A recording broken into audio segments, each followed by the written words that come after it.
Welcome, everyone, to Coffee with a Codex. My name is Dot Porter, and I am a curator in the Schoenberg Institute for Manuscript Studies and the Kislak Center for Special Collections, Rare Books and Manuscripts in the University of Pennsylvania Libraries. This is Copy with a Codex. Copy with a Codex is our weekly manuscript show and tell. So I take a book off the shelf, or one of my colleagues. So next week, my colleague Nick Herman will be here with one of our books of ours. And we just spend about 30 minutes looking through it and talking about it a little bit. So today's manuscript is LJS 500.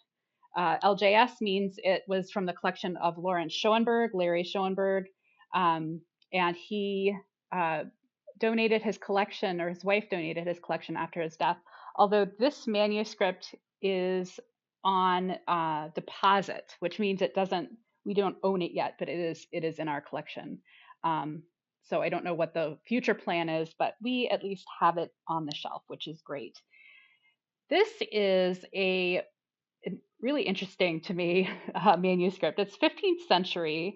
The title in the record is Liber Mirabilium, and it is a collection of alchemical and medical works containing recipes and texts from a variety of sources, many of which appear with traditional, now suspect attributions in other manuscripts. And I'm going to talk a little bit more about what this means. But first, let's take a look. So it opens up with a table of contents, but the table of contents is in alphabetical order. So let me zoom in a little bit. So you can see we start with A, and for every item under A, there's a line, which is basically, I think, the incipit. So the beginning, the first few words in there, and then a number at the end. And the numbers jump around. So we have 2, 6, 7, 10, 13, 24, 25, 26, 30. So what's happening here is and you'll see it when we get there, but every entry in the book is numbered. And then those numbers are referenced here in the contents. So these are all of the items in the book that have entries that I guess they begin with A, or they don't always like begin with that letter, but it's the letter of the topic. So here we have aqua. There's a lot of aqua, but then we have utaquendo, faciat. So there's A in there, even though the entry doesn't begin with that. And as we go through, then we have B and C. So it's not a table of contents in that it's telling you in order. It's like sort of like an index, more like. It's like an index that comes at the front. So we start here. And what this means is that it's easy to find whatever it is that you're looking for. And the contents themselves can sort of go in any order. So I've put in paper slips because there is no folio numbering written in the book. So the manuscript didn't have any numbering before it came to us, except for the item numbering. And we haven't added it because we don't own it yet. So we usually put in pencil numbers, but only after it's actually owned by us. So since it's on deposit, no numbers, which means I need to use slips to keep track of where I am. Okay, so we've reached the end of the table, and then Claire says the capitals are so elegant. It really is a nice manuscript. This isn't even my favorite page, although I will point it out. This is the one page in here where we get a little bit of bling. We have some gold opening up here. And this is Ars Sive Doctrina Sapientissimi Philosophi et Christiani, etc. And this text is attributed to Hermes Trismegistus. Sorry, I'm going to mess that up. Hermes Trismegistus. Trismegistus. Apologies to everyone on the call for that. And who I think was not a person. From what I can tell, I did a little bit of reading about this, and it's more like an attribution than an individual person. So we start out with this text. There are these comments that have been added in the margin somewhat later. So I did say this is 15th century. The date is 1452 through 1455, and it was written in Piran, which was then under the control of the Republic of Venice, but it's in modern Slovenia. So that's where and when it was written. And we have these notes in the margin, and immediately you can see the numbers. So here's 5, 6, and 7, and each entry has its own initial. And if you have been here before, you know what I'm going to say next. I'm going to point out the red and blue that we're sort of going back and forth between red and blue. And this is something that you see a lot in all genres of manuscripts written around this time. It was a very common way to sort of keep your eye moving through. So you see it not only in the capitals, but also the paragraph markings too are red and blue, going back and forth. All right. Joyce asks me to zoom in on the image. So I think you might have asked me that when we were on the big. So I'll come back here and zoom in, so we can get a closer look. There we go. The script is a semi-cursive humanistic script, and it is written by multiple hands. So it's not a single person who's writing. It's different people. So we go through, and I thought that this was interesting, and it may be typical for the type of work. So we start out with this Hermes text, and then here on 13 recto, we begin our next text, or really set of texts. It's selections from De Virtutibus Aquae Vitae, which is attributed to Taddeo Alderati. And Taddeo Alderati was a well-known 13th century Italian doctor and a professor of medicine at the University of Bologna. But in fact, it's likely that he didn't write this. And we've talked about this before. That is the practice of sort of pseudo authorship, where someone would write something and then claim that someone else wrote it. So it's sort of the opposite of what we tend to do today, where I will take someone, I don't, but think about plagiarism, right? Like you take the work that somebody else did and you say, I did it.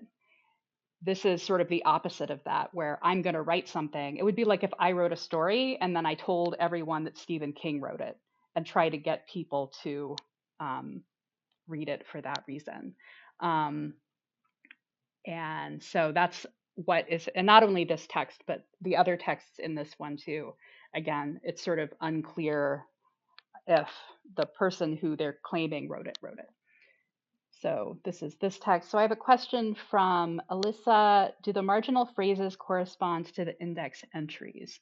I don't think so. So here, let's look at this for example. So this is 14. So here's 14, which starts, so we can look at this one, aqua vitae, and we've got that. And then we have some notes that have been added later here. And the notes are, this is a long entry, and there are several notes. It looks to me like there are notes on what is in the text. So in this case, we can see there's some kind of marker here. They're commenting, and there's one on the other side too. They're commenting on this whole section of lines. So, but we can take a look if we go to the index and look for number 14, which should be A, because that's aqua. Boop, boop, boop. It is not, it's not A, because, oh, I don't think you can see that. There's 13. Let's see, this is part of the problem, going back from, going from the text to the index. And if something was missed in the index, we might, oh, and they're out of order. So you know what? That was a fun experiment. I don't think that's going to work. I don't think so. I think what we see in the index is the first two letters of the entry itself, and then the notes are going to be notes on the text. And this is how it goes. So we continue through. There are more notes. We have the red and blue.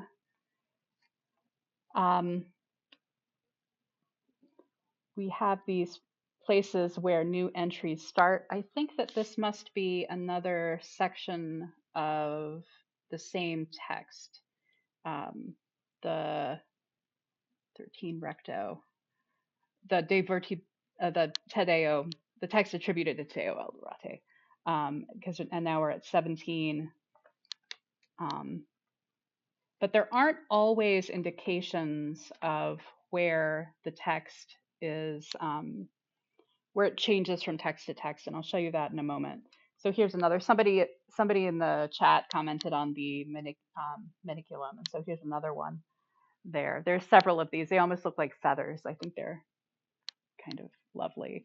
And we can see this is the same, it's the same person because they're using the same kind of notation to note the edges. And I think that's neat. I love seeing readers interacting with the text like that. So we continue through, and now here, these are much shorter. So 44, 45, 46, 47, and we get into the thousands, so, or up to 1,000. So there are a lot of entries in here. Here's another little maniculum, not quite as fancy as the other one. Let's see. So the identification of the texts was made by a previous a sales catalog. So that's where I'm getting that information from. So now we've reached 100. We have 100 here. And I'm going to come here to 39 recto. So we are now through that text, which was the selections from the Virtutibus Aquae Vitae. And now we are at 39 recto, which is Epistula de Sanguine, purportedly again by Arnaldus de Villanova, who is important for us in Philly because we have a university named after him. And so here is where it starts. Again, this is not by him, purported to be by him. And I read a little bit about this text. I was interested in it because it's called Epistola de Sanguine, which is blood. So it's actually about the uses of human blood for medicine, which is kind of interesting. I'm just zooming in here so we can take a better look at this opening initial, which someone in the chat says, nice lion. Oh, Matilda, yes, there's a nice lion. It also has nice pen work around it. So there's a little bit of decoration here. Also, and this is always interesting when I see things like this, there's a stain here. There was something that was between these two leaves, something that has,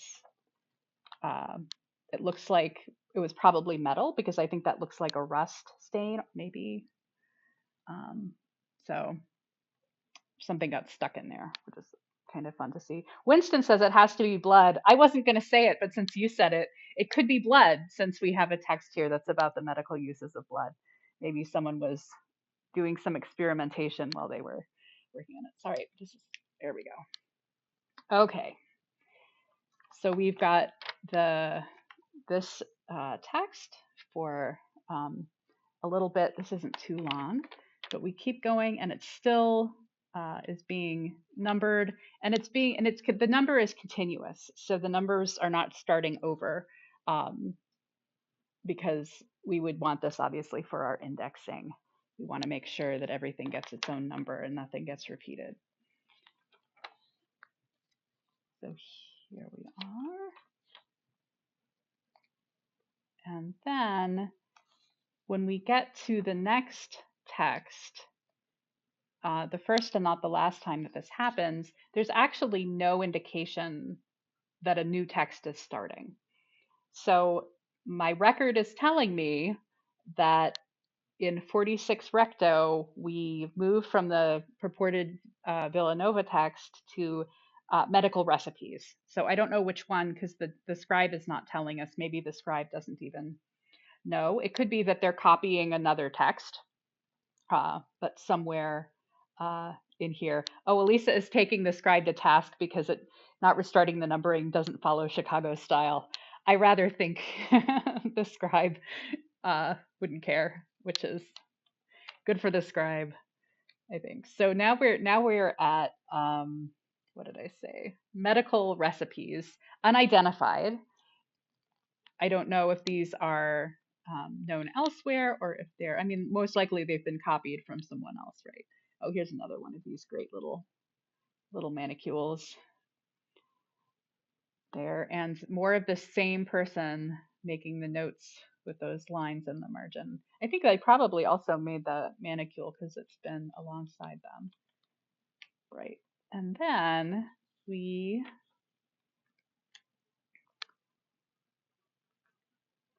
go from there to here. And again, 51 recto. Here we start Liber de Aquis, attributed to Petrus Hispanus or Peter of Spain. But again, there's no indication of which one is that one. I might guess this one just because it's longer. And then they get a little bit longer after, but it's sort of it would take an expert to come in and look and see. But this is 51 recto, and although the numbers aren't on the leaves, if you go to Calenda and look at the digital copy or to open, those leaves are numbered, so you should be able to find them pretty easily there. So this is Liber de Aquis. There is a lot, you probably noticed, there's a lot about water. There's the aquis, there's the De Virtutibus Aquae Vitae. So the genre of this manuscript, it's clearly medical, but from what I can tell, it's sort of the subgenre I think is Hermetic writings, which is medical, but also there's astrology and sort of magic and alchemy tied up in that.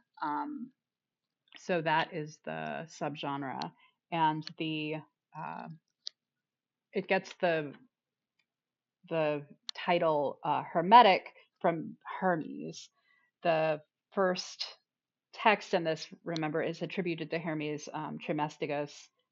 Trismegistus, who was this sort of legendary Greek figure who, again, didn't exist, but has words attributed to him and sort of started this. So it's a sort of an ancient tradition that was really popular in the Middle Ages.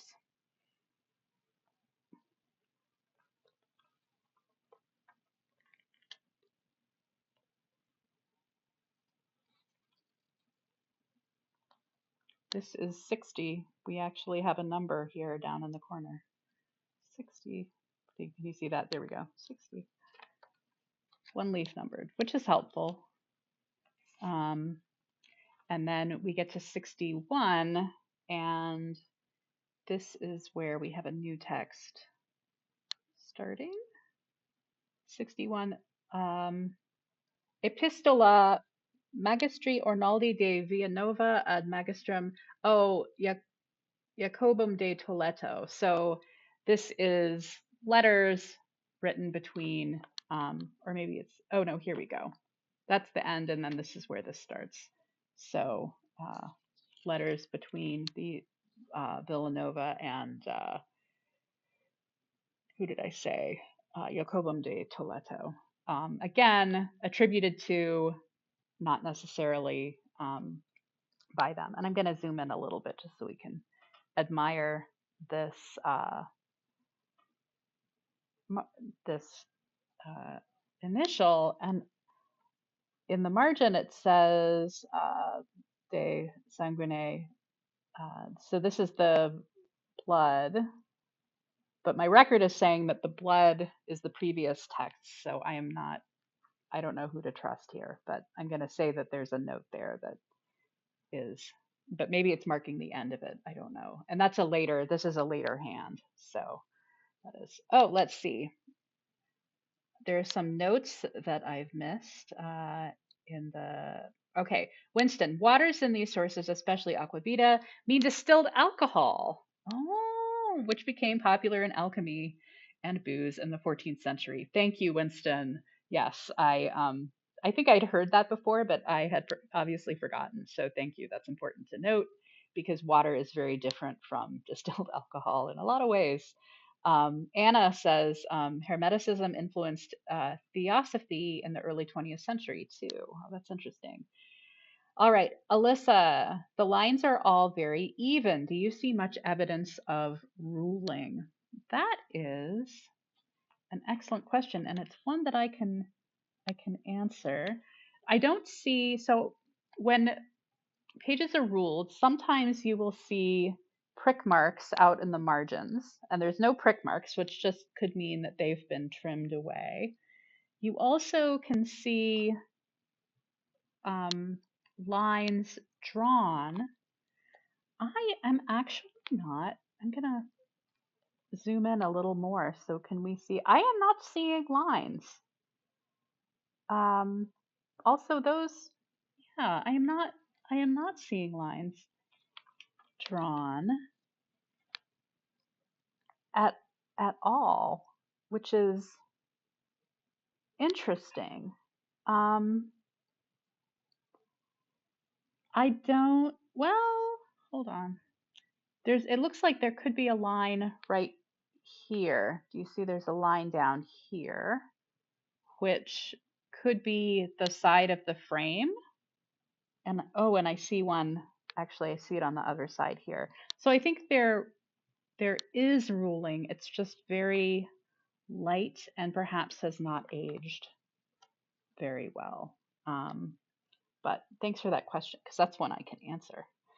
Lisa says she thought she saw a vertical line on the previous folio. Yeah, I think there are frames.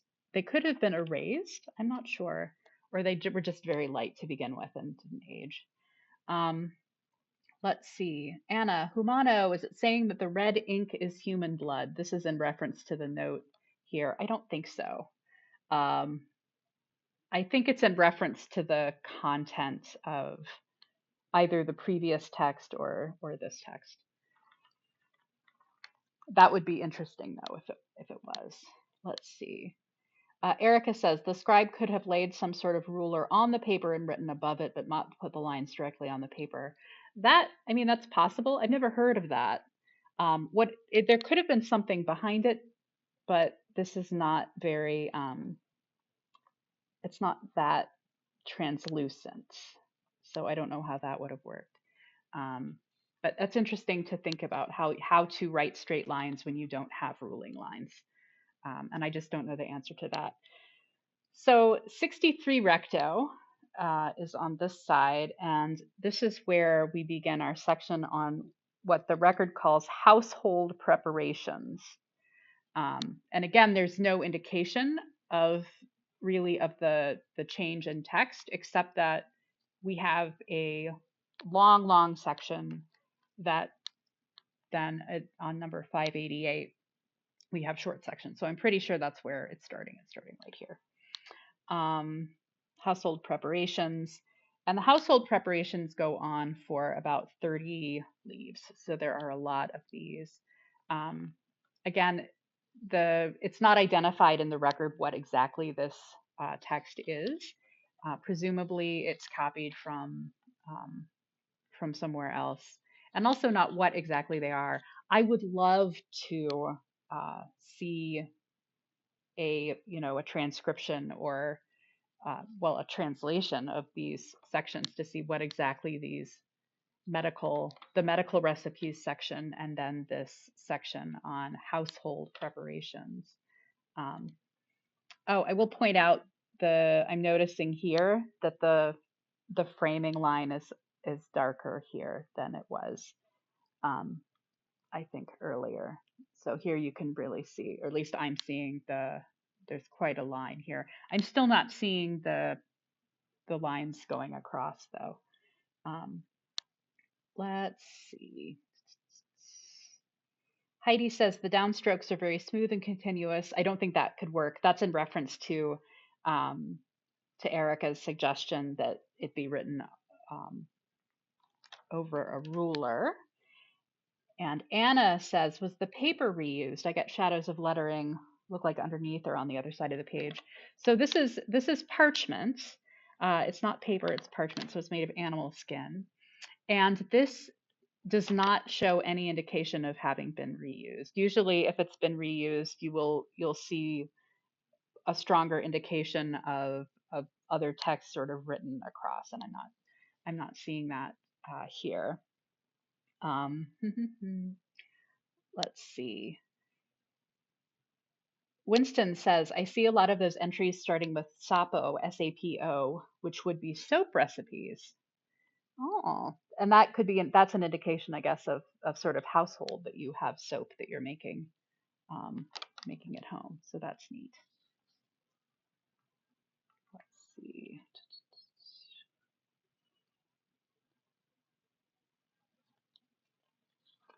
How are we doing for time? Oop, we have a couple minutes. So here's a place where we have an initial, but the record doesn't say that a new text begins.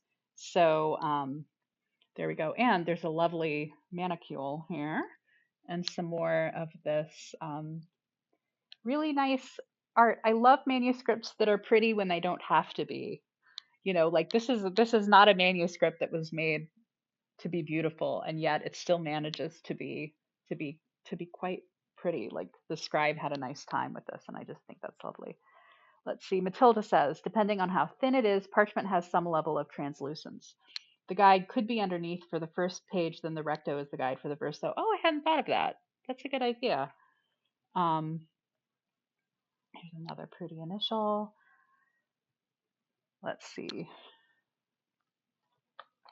One more. Let's see. Oh no, one more minute. Here we go. Back here. So we're through the household preparations, and then the last section is Vita Remedia et Ordo Servandus Tempore Pestilentiae. So remedies of pestilence. My Latin is not great, but it's some kind of remedy section. So we're now over 1,000, 1031, and then here we are, 1032, and this is it, I think, to the end. That might actually be the last. Nope, hold on, there's more. So we've ended, and then we have something at the end, 1033, and then a little bit more. It looks like these might be later, a little later. 1035. And here is a date, 1451. There we go. Pirani, which is where we believe it was made. So there we have our date, and that's it. That's LJS 500. A really neat collection of texts about distilled alcohol and other things, and blood. There's a lot of great stuff here. So if you are interested, let me know, or just grab the digital images and have a great time. And if you find out anything neat, let me know, because I'd love to add to the record or whatever. Please come back. We do this every Thursday at noon. It's been a delight, and I hope you all have a great week. See you later.